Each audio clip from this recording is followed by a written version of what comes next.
Hi guys! Welcome back to my channel. So in this video, magre-review tayo ng isang lending application na nagpapautang daw up to 70,000 pesos. Ayan. Sabi dito sa nila application, from 1,000 to 70,000 ang pwede daw nating utangin sa application na ito. But before we go on guys, sa mga hindi pa nag-subscribe, mag-subscribe na, i-hit ang bell button para ma-update ka sa upcoming videos and tutorial. I-share na din ang video ito para mapabilang kayo sa mga upcoming na giveaways natin.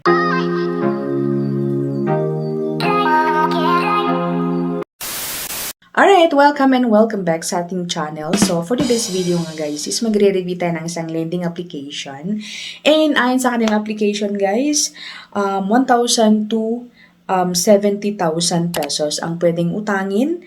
And loan term ito, 91 days to 180 days. Annual interest is 1% to 20%.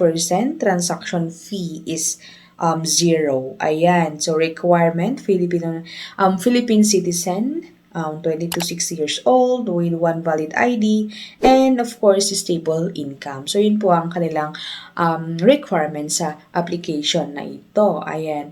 And ay sa kanilang application, online loan without mortgage. Ayan.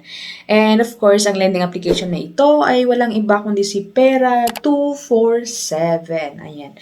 So, powered by Pera 247 Lending Corporation. Ayan, na meron silang 3.0 stars and 24 reviews. So, bagong-bago pa lang application na ito. So, let's see guys kung gaano ba sila kaganda or gaano ba sila ka-okay sa atin. So, after natin i-download guys, ay makikita natin dito agad-agad ang ating permission. Ayan. So, permission sa ating personal information, camera, location, image information, contact information.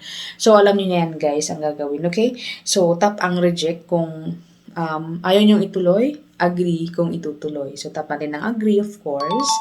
And ang ating, allow ang ating phone sa mga pa-picture, pa-video, ganyan. Okay, so, sabi ko nga kanina ay online without mortgage daw. Ayan. In order to obtain a loan, you only need to provide yung personal, career, contact information, bank card. Ayan. So, makikita niya sa screenshot guys. Sabi dito, 12,000 pesos ang maximum na loanable amount. As first timer siguro yun. Ayan, kasi sa about application naman is 70,000. So, as first timer, 12,000 ang maximum loanable amount. Ayan.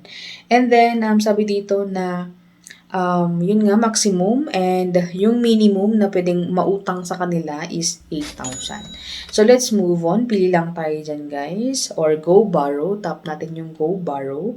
And mapupunta tayo sa personal information. Ang ating ID card, ID number, ID card, yung photo, first name, middle name, last name, birthday, gender, religion, educational attainment, ayan, and yung marriage.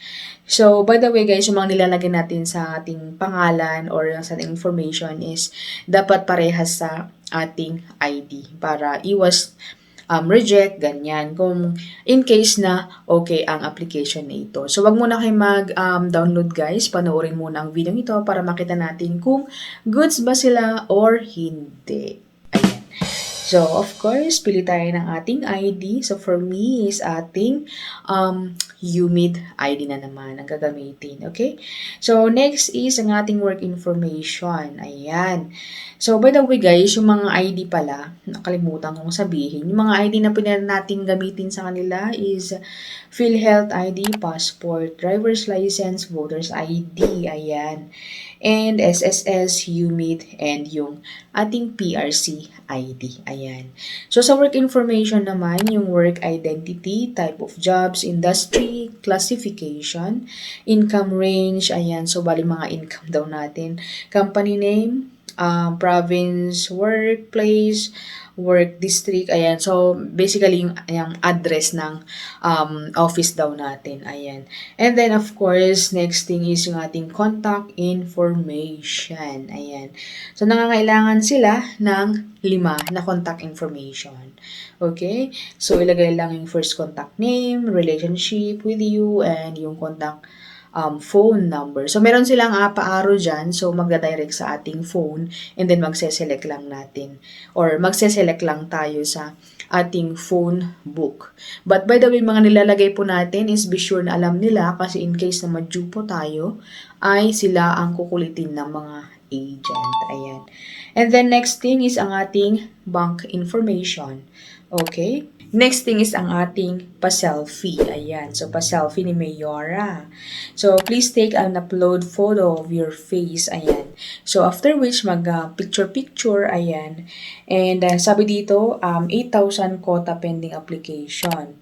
So, meron silang ganon na papakita sa inyo. And then, nasa inyo guys kung tap na nyo yung apply. So, for me, try nating tap yung apply now. Ayan.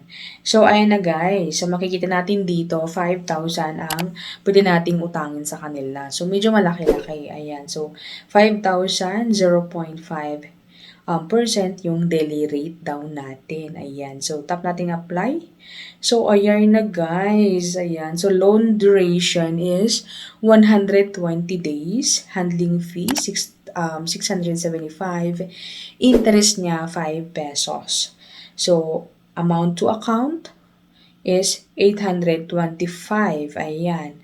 So, 825 yung bawas sa 5,000. So, pansin ko guys dito na yung kanina, sabi dito na 5,000 pesos yung approve or yung pwede nating utangin sa kanila. But, upon clicking guys yung apply now, ayan, confirm apply, di ba sabi dito sa screenshot, ayan, how much do you want to borrow? Ayan, so 5,000 pesos.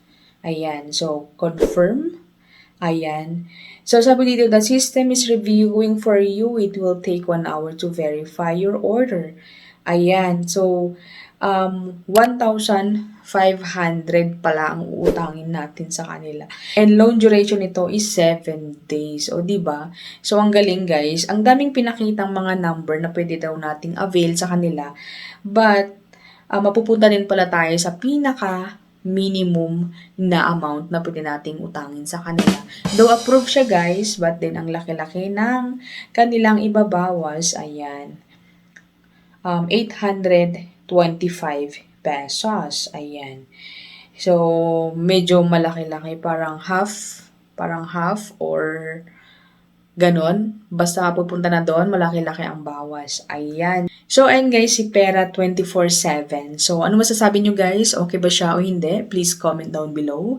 And I hope na nakatulong din ang video ito sa mga naghahanap, naghanap ng mga utangan ngayong 2024. Ayan. So, I hope na nakatulong nga. And before we close the video is, huwag kaligitang mag-subscribe, mag-like, and mag-comment sa video ito. Thank you for watching and see you on my next video. Bye!